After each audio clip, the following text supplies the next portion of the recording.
After months of lockdown in Morocco during the pandemic, we are partway through an action-packed rescue mission to get all of us out of Morocco and safely back to my home country. We've just boarded a government rescue ferry from Africa to Europe with one instruction: we must get out of Europe. To be honest, we were concerned about travelling across Europe right now during this pandemic. We did not know what to expect, but we certainly weren't anticipating this. I'm just like, I need to get this out now. It needs to come out.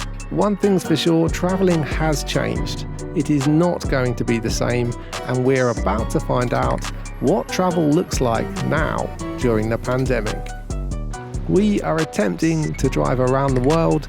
You guys are invited too, so subscribe and buckle up. It's one heck of a ride.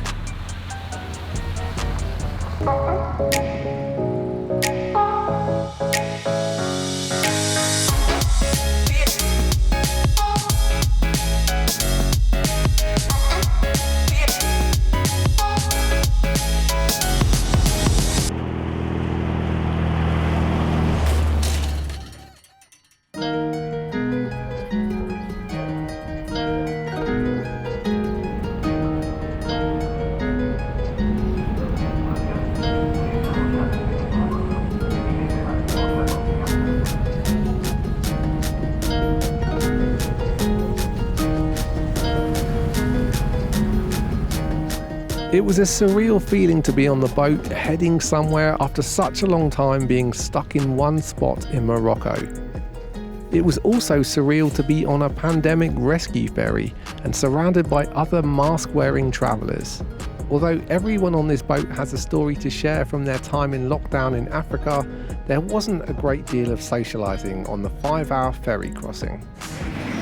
Told us that we could take the dog upstairs, so we were going to leave her downstairs in the car with all the fans going. She would have been fine, probably much happier. So we brought her upstairs and they told us we could, and then they took her off us and told us we had to put her in here. I feel really bad. It's like 5 hours and there's no padding. It smells like other dogs, doesn't it?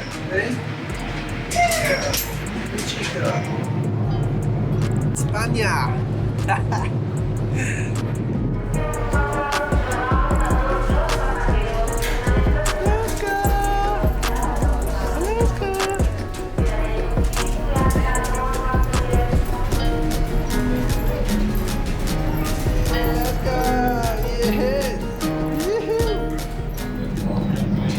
Really eerily quiet coming into Spain here, into the port. It's like we're coming into like a ghost town or something. It's actually really peaceful and beautifully quiet, but eerie. It just goes to show like how noisy we are, like life is, and how chaotic and hectic it is, because it's just dead here. Like, it's a really strange feeling. Gotta say, you couldn't ask for better weather to be arriving in Spain. I mean, it is literally perfect right now. Perfect temperature, beautiful golden hour. It's like we're arriving in paradise. Hopefully it turns out to be like that. But I think that we might be in for a bit of a rough ride through Spain.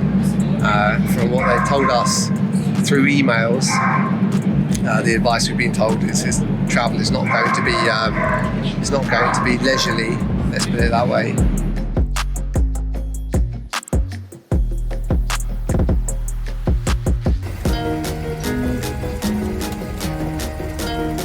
Step by step, we moved through the multi-step process of getting through the official checkpoints.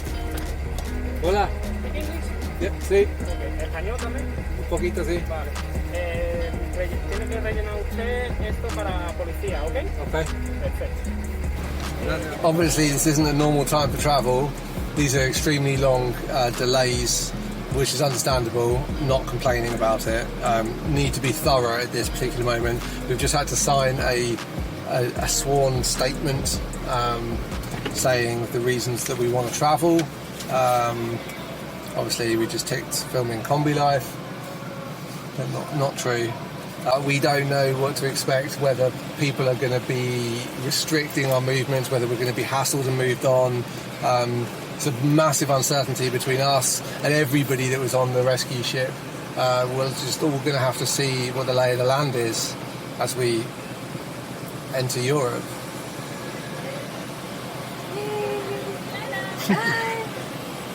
Another Australian couple. So what is it about Australian girls and British guys? I mean, I know.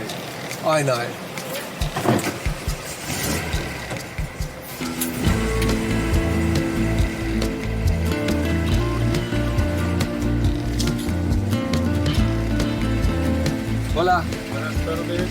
Buenas tardes. Sí. Ok, bien. Habla. Perfecto. ¿Y pasaporte, por favor? Hola.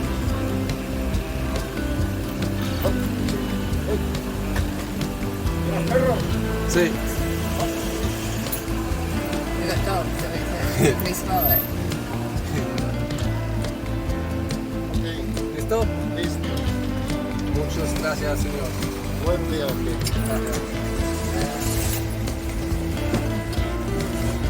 We were finally inching closer to a new form of freedom, but the last step was the one that we were most concerned about, our dog. Espere. Un momento. Documentación. Doc. Yeah.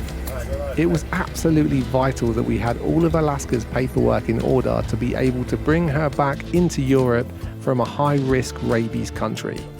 That process was riddled with confusion, with every vet offering conflicting instructions.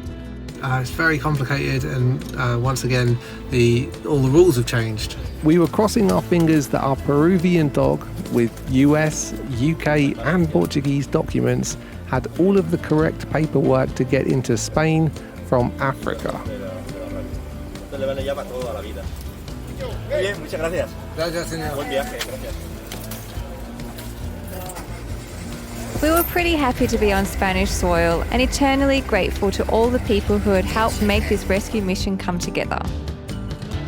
We would love to now be able to take off and explore Europe, but as Spain was just themselves emerging from a long lockdown, we unfortunately cannot stay, and we must make our way north and out of Spain. So that's the plan.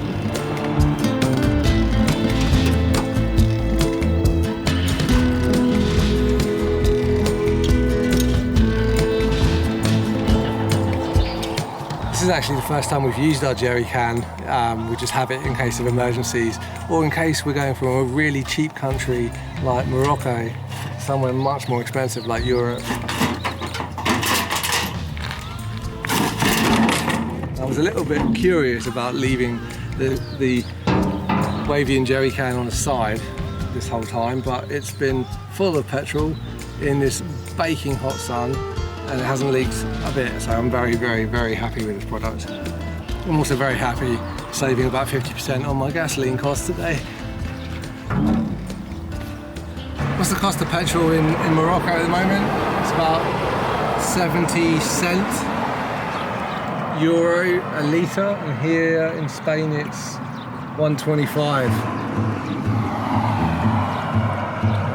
Saving ourselves about 50 cents a litre. Why not, eh? You might as well take to cheap gas. I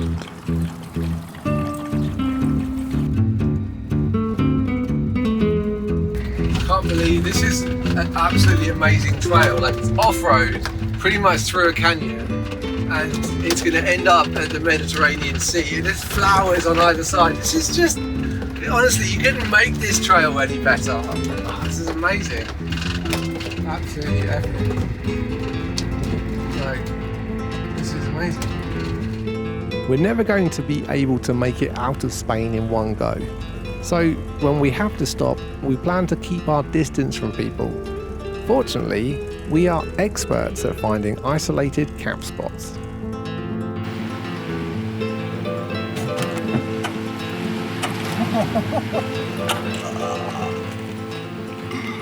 This is a slice of paradise. It's Friday night. There would normally be people here, you imagine. And that noise is the only noise that we have, the Mediterranean Sea lapping on our own private beach. We've got to stop for the night somewhere, so we might as well stop in paradise. Good work, Mia. Well done.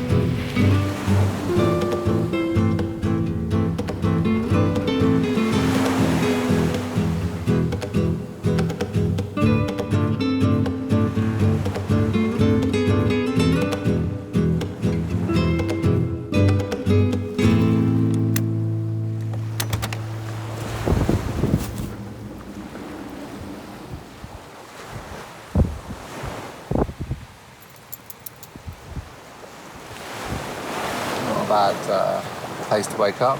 Listen to that sound. That's your alarm clock.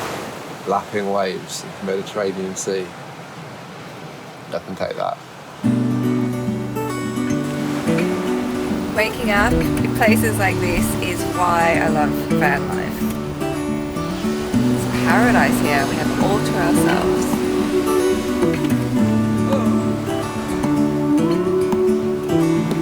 Look ahead, the sea is calm, and I know we've been through a lot, but just wait. Wait for better days to come and carry us like wind in our sails.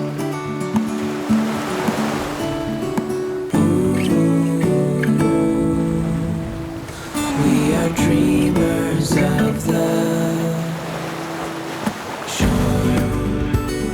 This really is a paradise location and such a huge difference from being stuck inside over the past few months. But we didn't come here to relax at the beach.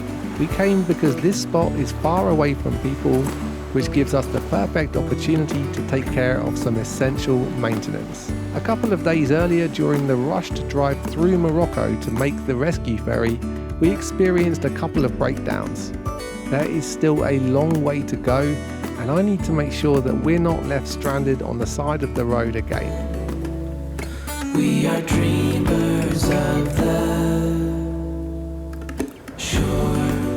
In the meantime, this was a great opportunity for us to all enjoy the fresh, salty air of the Mediterranean.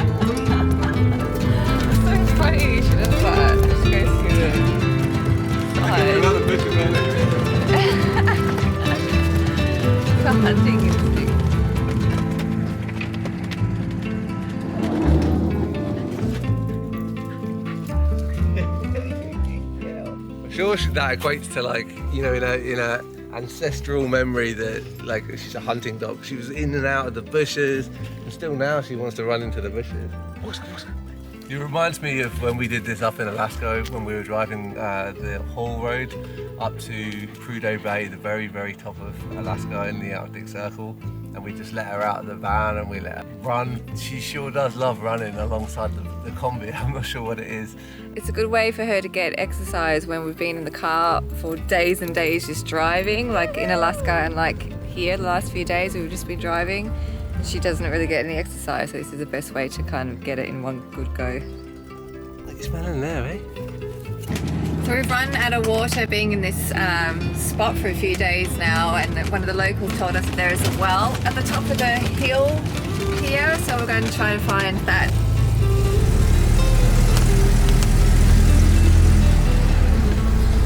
I think we found it. Really cute little well. That is super cute. This is so Mediterranean, isn't it? Yeah. Let's go check it out. See, there's water. Dripping.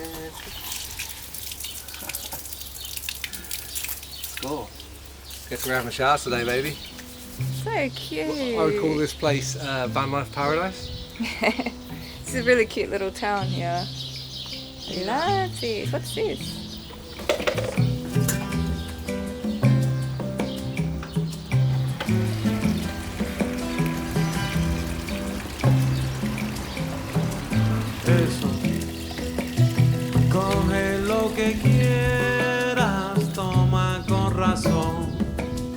lo que quieres, te voy a dar también mi corazón.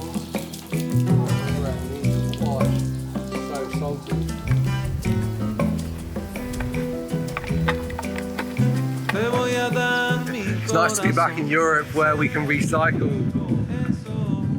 Recycling options were limited in North Africa.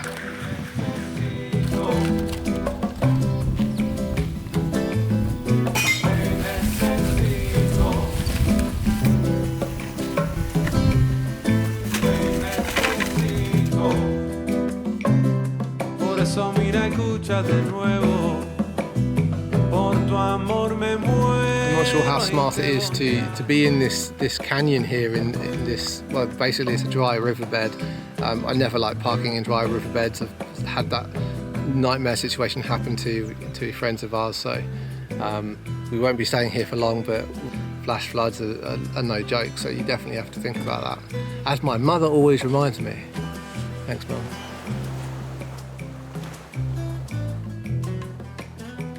Dry riverbeds always seem tempting, especially during the summer.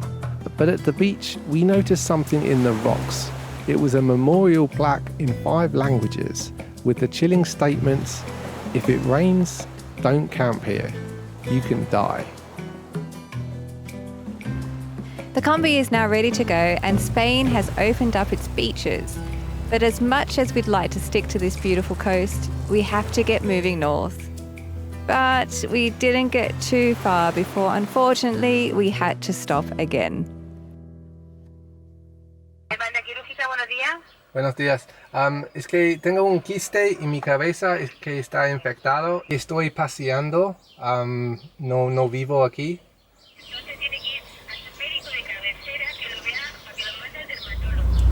Getting a police escort. Tried to drive into town to look for some a medical centre, and they pulled us over straight away.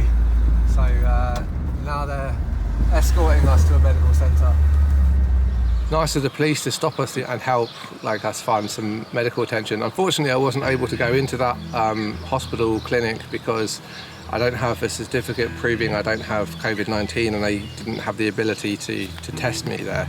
So today I think I'm going to go and try and find a bigger hospital. That's what they recommended, and because I've got this big lump on my head, it's getting infected, and it's been getting worse and worse over the last few weeks, and now it's really hurting, and all the infections going in here and the infection's not going away. So that's obviously bad. The last thing I want to do is go to a medical facility right now when they've got their hands full with other stuff, but I think that this needs to be taken care of, so I'm going to have to go bite the bullet and get that done. It turns out that finding a medical centre at this moment in time that will agree to see a passing nomad is understandably easier said than done. Finally, I found a health centre who agreed I could pay for treatment. I don't like going to the doctor at the best of times, never mind during a pandemic. I wish I didn't have to take up the resources, but this problem had started during lockdown in Morocco. I'd hoped that it would clear up on its own, but it was getting worse by the day. Unfortunately, I could not afford to put this off any longer. Oh, they did it.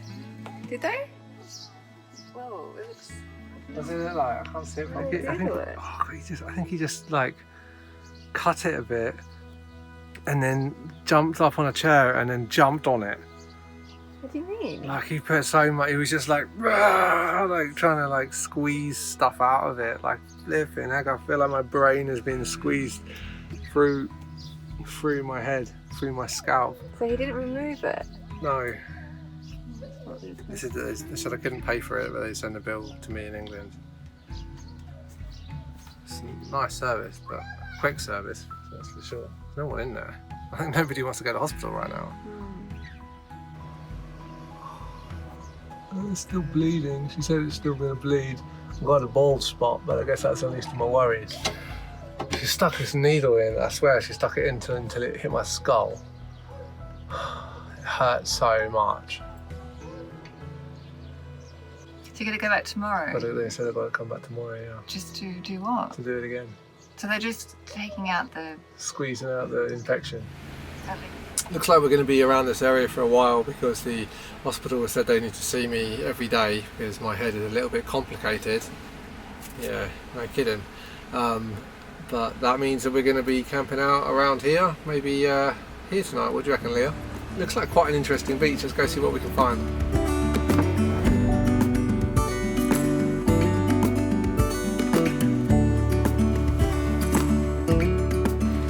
This spot is so fascinating. Like, I've been walking around, like looking at the rocks on the ground as you do when you're at the beach, and it is surrounded, like covered in lava rocks. So look at this one, you can see how it's like actually like melted and like cooled down here. It's so cool. I wish I knew more about rocks. Like, I wish we had a traveling geologist with us in the Kombi. And this one is really cool because it's got like lava on top of lava. So it must have been one layer of lava and then this one came down on top of it. Very fascinating. I don't know if it's just because I'm getting older, but I'm very fascinated by rocks and nature, I guess, more so than I was when I was younger. Leah wants to bring all these with us to Australia, and as cool as they are, and as cool as much as I would like to have them, they're bloody heavy. And when we're drowning in doubt, just keep on believing. We are dreamers of the... This spot was the closest and the most secluded location nearest to the hospital. Again, we wanted to make sure that we were away from people whilst Ben was getting medical treatment.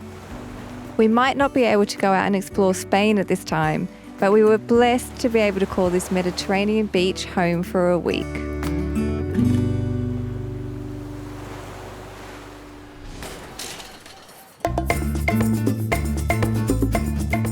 We drove into hospital every day to get Ben's head treated. And even though lockdown was over, the streets were still quite empty. So Spain has started to open up their shops, just like their main shops, like some restaurants. But there's still a lot of shops that are closed. The streets are really empty and quiet, but the necessities are open, which is good, and people are walking around, and we have to wear masks when we're around people, a group of people. And also, when we got here, about a day after we got here, they opened up the beaches as well, so people are enjoying the beaches again too. So even though it's still really quiet here, there's still some shops that are starting to open back up and some normality is coming back to Spain. Every day I've been coming to the hospital for my head. It's been opposite this travel agent, and there's been nothing in the window at all because obviously they've been closed and there's no chance of any holidays. And today is actually the first day that I've seen signs in there, so that's a sign that we're returning to normality. However, all of these holidays are kind of local, like they're around Spain, Portugal, and definitely in Europe. None of the kind of tropical stuff that we would have seen here previously. So, but at least there's hope for the travel industry. I feel good that the Kombi is now ready to go, and we'll make the drive north. I feel much more confident that I've been able to spend a bit of time checking over everything and putting right what was going wrong.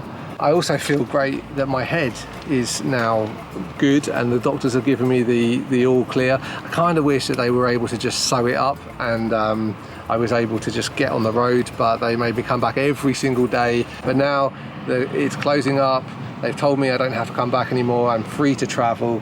I also feel good that we've been able to spend these past 2 weeks in self-quarantine without having to speak to anybody and staying so far off-grid and remote. As much as I love the Spanish people and as much as I would love to be chatting with them, now unfortunately is not the time for making friends. So, you know, but at least we've been able to stay away from everybody. For now, it's time for us to hit the road. Northbound we go. Now that we have the green light to continue our journey home, it is time for us to push north. We don't need anything else happening that can stop us from leaving Spain. I've got something stuck in my eyeball. Back to A&E again. Oh dear, I guess my bad luck isn't over just yet. we are still a long way off, and our challenge is to travel through Europe whilst avoiding people. Is that even possible? That will be a story for next time.